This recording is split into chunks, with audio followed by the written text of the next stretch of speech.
దశకంలో 11వ శ్లోకం అమ్మా.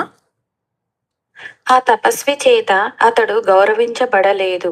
మనోరమను గాని సుతుని గాని అతడు పొందలేకపోయాడు. మునిపై దాడి చేయాలనుకున్నప్పటికీ మంత్రి మాటల వల్ల మరియు కౌశికుని వృత్తాంతం విన్నవాడే వెనుదిరిగాడు.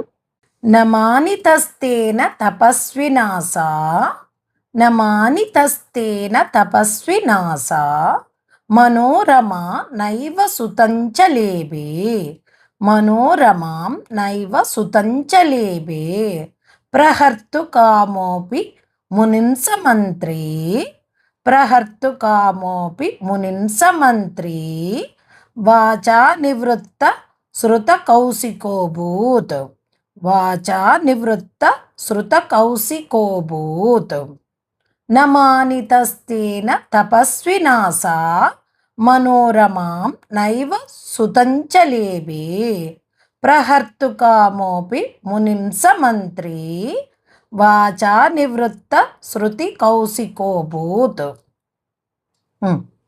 చదువమ్మా. నమానితస్తేన తపస్వినాసా మనోరమాం నైవ సుతంచ లేభే ప్రహర్తు కామోపి మునిం సమంత్రి వాచా నివృత్త శృత కౌశికోభూత్.